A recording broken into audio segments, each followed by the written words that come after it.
juga ingin mematuhi ayahnya. Kira-kira dalam teks tersebut apa yang membuat Anya bingung? Saya Iya atau Mbak Diken? ingin tetap menggunakan ponsel, tapi sama ayahnya nggak boleh main ponsel. Iya, betul sekali. Anak-anak ibu ini bagus-bagus sekali jawabannya. Jadi Anya itu bingungnya itu karena dia tetap ingin menggunakan ponsel untuk belajar dan bersosialisasi, tetapi ingin mengikuti nasihat ayahnya. Kira-kira selanjutnya bagaimana sih menurut kalian cara menggunakan ponsel itu agar tidak mengganggu aktivitas lainnya? Mbak Nafis, gimana Mbak Nafis? Kira-kira? Tahu waktu, Bu. Iya, betul sekali Mbak Nafis. Jadi ponsel itu digunakan dengan memanajemen waktu yang baik. Kita tuh harus tahu kapan waktunya belajar dan lain-lain. Jadi teks yang ibu bacakan tadi itu adalah salah satu contoh teks eksposisi. Teks eksposisi adalah tulisan yang bertujuan untuk menjelaskan suatu hal atau memberikan informasi kepada pembaca. Jadi ketika kalian membaca teks eksposisi itu, kalian bisa mengetahui suatu informasi di dalam teks tersebut. Dan juga ciri-ciri dari teks eksposisi itu yang pertama yaitu menggunakan bahasa yang mudah dimengerti. Yang kedua itu berisi fakta. Ada yang tahu fakta itu apa? Nyata. Ya, nyata atau informasi yang bisa dibuktikan dan benar adanya.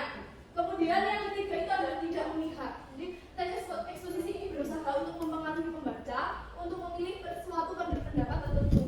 Jadi yang terakhir itu ciri-cirinya yaitu strukturnya jelas. Jadi struktur teks eksposisi itu ada tiga, ada pendahuluan, yang kedua isi, dan yang ketiga ada penutup. Ini bagian pendahuluan itu berisi tentang kalimat pembuka yang isinya itu menarik pembaca agar kalian itu kayak membaca suatu teks tersebut tertarik. Oh ternyata ini tuh isinya tentang ini loh. Oh ini itu memberikan informasi tentang seperti ini dan lain-lain. Terus yang kedua itu isi itu bagian yang berisi penjelasan yang menuntut dan sesuai dengan fakta. Fakta tadi yang sudah disebutkan oleh Mbak Fiona tadi, sesuatu yang bisa dibuktikan kebenarannya. Yang ketiga itu adalah penutup.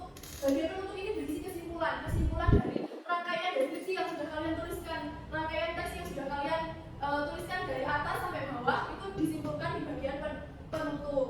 Yang keempat yaitu langkah menyusun teks eksposisi. Yang pertama harus kalian lakukan sebelum menulis teks eksposisi itu adalah menentukan topik. Setelah menentukan topik, kalian harus mengumpulkan informasi, mencari informasi dari buku, mencari informasi dari internet dan lain-lain. Yang selanjutnya adalah membuat kerangka karangan. Jadi kalian buat kerangka gimana caranya supaya kalian menyusun informasi yang kalian dapatkan dari buku dan internet tadi.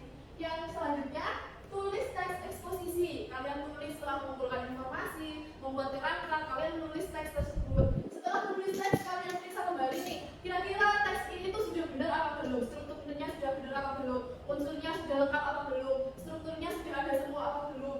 Kemudian masuk materi yang terakhir yaitu kaidah kebahasaan dan kesastraan. Kaidah kebahasaan adalah peralatan yang digunakan untuk dalam teks tersebut. Misalnya kata yang mudah dipahami. Jadi teks eksposisi itu mempunyai unsur kebahasaan yang kata-katanya itu mudah dipahami. Yang selanjutnya itu adalah kalimat yang pendek dan jelas, kata penghubung atau konjungsi.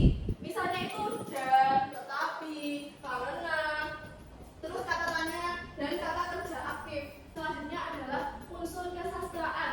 Unsur kesastraan ini berfungsi agar teks yang kalian buat ini menjadi lebih menarik. Unsur kesastraan itu yang pertama ada penggunaan bahasa yang bervariasi. Terus yang selanjutnya adalah perumpamaan sederhana. Selanjutnya yaitu contoh yang relevan, berikan contoh yang dekat dengan kehidupan kita sehari-hari. Misalnya pentingnya menjaga kelestarian sungai. Sungai itu kan ada di kehidupan kalian sehari-hari. Setelah penyampaian materi dari ibu, kayaknya kok semuanya ngantuk berat ini ya. Ngantuk habis, Bu. Ngantuk berat. Oke, kita ibu mau kasih kalian tepuk dulu buat cek semangat. Kita tepuk bukan tepuk dulu ya. Kalian duduk aja gak apa-apa. Oh, mau tepuk BOW? Silahkan Mbak Giza dipimpin untuk BOW. Oke, silahkan Mbak Giza. Ayo Mbak Giza. Ayo. Ayo semuanya tepuk di tempat gak apa-apa. Ayo 1, 2, 3. WOW. Kasih B. Kasih O.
tidak bisa hidup lagi, menyebabkan pencemaran air yang menyebabkan sakit bagi masyarakat. Betul sekali Mbak Fiona. Nah, selanjutnya Ibu mau tunjuk Mbak Nafis.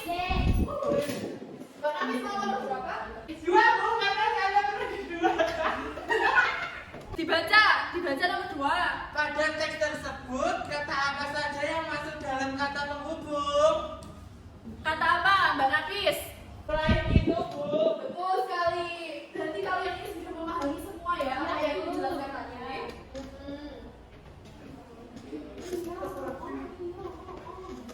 Selanjutnya, sebelum memulai ke materi, Ibu mau ajak kalian ke pembuka tutup. Dipimpin oleh Mbak. Dipimpin oleh Mbak Tita. Silakan. Teman-teman di kelas kita tepuk. Buka tutup ya. 1, 2, 3. Buka tutup, buka tutup. Bertepuk tangan. Buka tutup, buka tutup. Tepuk tangan lagi. Digulung-gulung, digulung-gulung. Sambil tersenyum. Gulung-gulung. Sambil tertawa. Terima kasih ke Mbak Tita. Selanjutnya, Ibu mau bagi kalian menjadi 2 kelompok ya. Kelompok pertama Mbak Nafis, Mbak Intan, dan Mbak Niken. Kelompok kedua ada Mbak Tita, Mbak Fiona, dan Mbak Liza. Selanjutnya nanti Ibu ada 3 kegiatan. 2 kegiatan akan kalian lakukan terlebih dahulu, kemudian kegiatan 3 akan kalian lakukan setelah presentasi kegiatan 1 dan 2. Apa kalian paham? Ibu, sekarang Ibu bagikan LKPD-nya ya. Ya, Bu.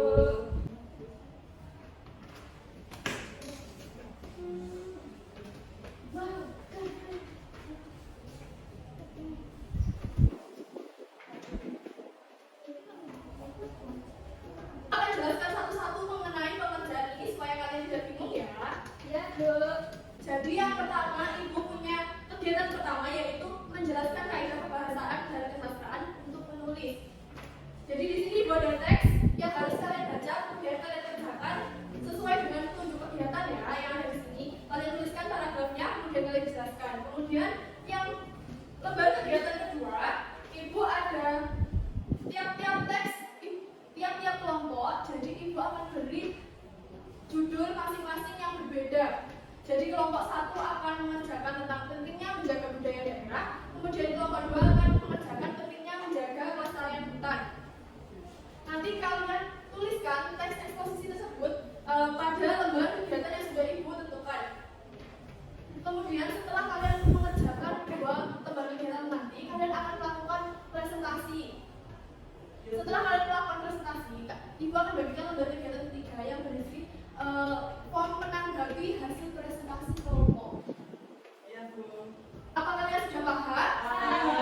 Waktu pengerjaannya 15 menit. Silahkan dikerjakan dimulai dari sekarang. Apabila ada yang mau ditanyakan kepada Ibu, silahkan ditanyakan. Ayo diskusi, ayo dikerjakan. Mana yang belum dipahami Mbak Fiona? Ini teksnya apa harus dibaca? Iya, dibaca pelan-pelan terus dikerjakan ya di sebelah sini ya. Ya. Ini dikerjakan di halaman belakangnya. Sudah paham? Sudah paham, Bu. Mbak Niken, ada yang belum dipahami? Sudah, Bu. Ayo ditulis, bergantian nulisnya. Mbak Tita sakit gigi? Ayo yang baik, Mbak Nafis dan Mbak Intan, jangan bertengkar. Ayo silahkan yang mau presentasi kelompok 1.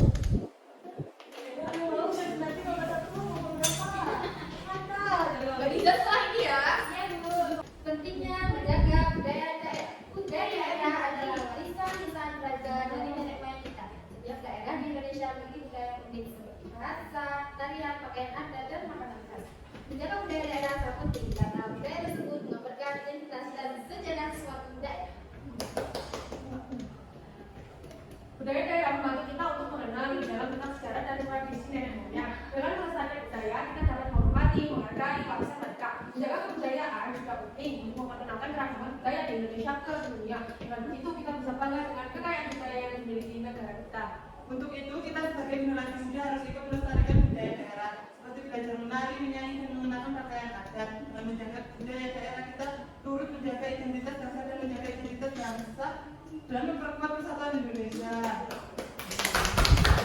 Ya, ya, terima kasih untuk kelompok 1. Selanjutnya silakan untuk kelompok 2 mempresentasikan hasil. Oke, Bu. Jangan ditekan, Mbak Nafis dan Mbak Intan. Iya, Bu. Kelompok kedua akan membacakan tes eksposisi pentingnya menjaga kelestarian hutan. Hutan adalah tempat tinggal bagi banyak tanaman dan hewan, serta sumber daya alam yang sangat penting bagi kehidupan manusia. Menjaga kelestarian hutan sangat penting untuk menjaga keseimbangan alam dan keberlangsungan makhluk hidup di bumi. Hutan berfungsi untuk menghasilkan oksigen yang kita butuhkan untuk bernafas, dan apabila udara yang kita hirup akan semakin berkurang. Selain itu, hutan juga menyediakan bahan makanan kepada padat dan kayu maksudnya yang sangat dibutuhkan manusia. Oleh karena itu, kita menjaga hutan dengan tidak menambah pohon teman-teman. Terima kasih untuk kelompok 1 dan 2, kalian sangat bagus. Tepuk tangan sekali lagi untuk kita semua. Terima kasih untuk kelompok 1 dan 2, silakan tepuk tangan lagi. Jadi dari pengerjaan kalian tadi, silahkan kelompok 1 menanggapi hasil presentasi dari kelompok 2 dan kelompok 2 menanggapi hasil presentasi dari kelompok 1. Tadi kalian menanggapinya pada LKPD yang dibagikan. Silahkan ditanggapi, dituliskan di situ ya. Kalau kalian dengarkan dengan baik, pasti kalian tahu yang ada di situ. Sudah selesai. Sudah? Terima kasih anak-anak. Wow, keren.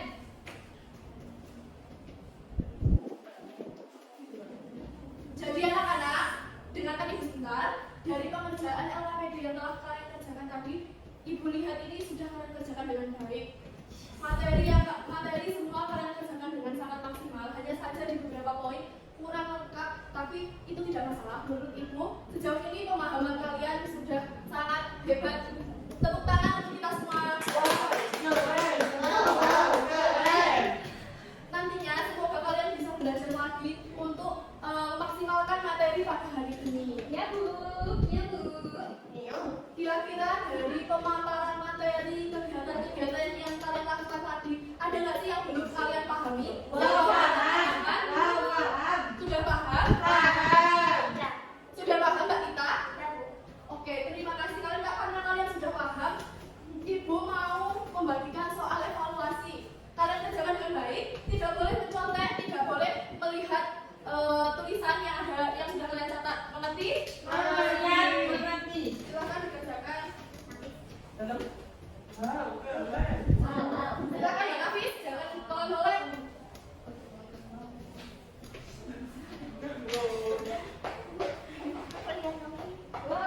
Nggak boleh nyontek ya. Ayo dikerjakan dengan baik. Waktunya 15 menit, setelah itu dikumpulkan. 15 menit dimulai dari sekarang. Kita nggak boleh ya. Ayo Mbak Nafis dikerjakan. Sudah.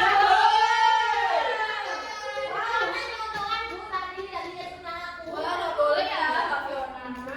Saya diajarin cara.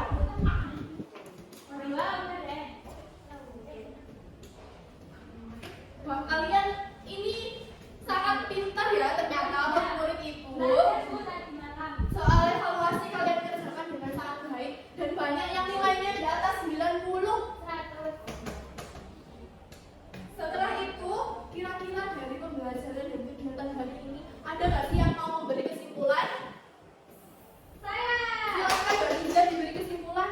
Jadi, tes eksposisi berisi deskripsi informasi tentang sesuatu yang menambah pemahaman pembaca. Tes eksposisi mempunyai kerja kebahasaan dan kesastraan. Betul sekali Mbak Linda. Jadi, dengan mempelajari teks eksposisi ini, kita itu bisa belajar mengenai unsur kebahasaan dan kesastraan teks eksposisi sesuai dengan konteks dan norma budaya, sehingga kita bisa menulis, menganalisis, menanggapi teks